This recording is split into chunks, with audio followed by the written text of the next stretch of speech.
Morning. Hello students, कैसे हैं आप? अच्छे होंगे। आज का टॉपिक है हमारा प्रोडक्शन फंक्शन। प्रोडक्शन फंक्शन बहुत इंपॉर्टेंट क्वेश्चन, उसमें ऐसे क्वेश्चन आते हैं।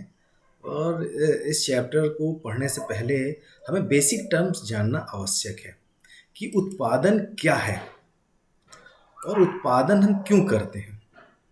मानवीय आवश्यकताओं को संतुष्ट करने की क्रिया उपभोग कहलाती है और मानवीय आवश्यकताओं को संतुष्ट करने की वस्तु के जो अंदर क्षमता होती है वो उपयोगिता कहलाती है। और इसी उपयोगिता को सृजन करने के लिए जो कोई सृजन होता है उसे उत्पादन कहलाता है।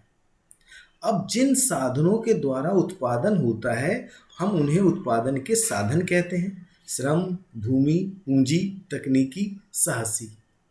इनको आगत भी कहते हैं, यानी इनपुट भी कहते हैं अंग्रेजी में।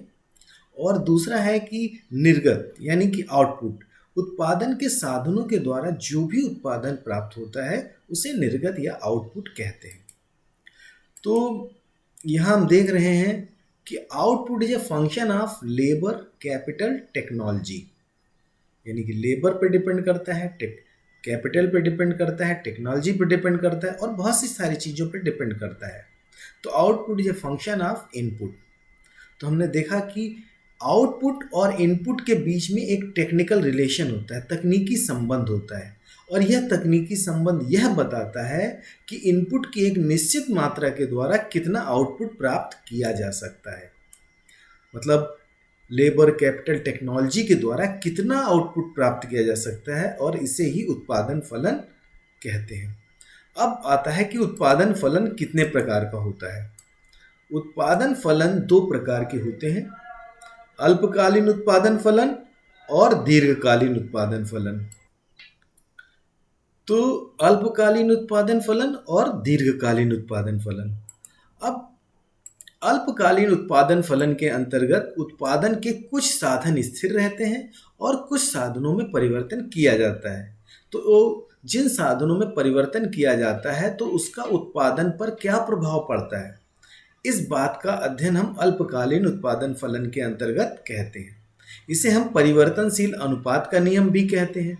अक्सर एग्जाम में आता है कि परिवर्तनशील अनुपात का नियम।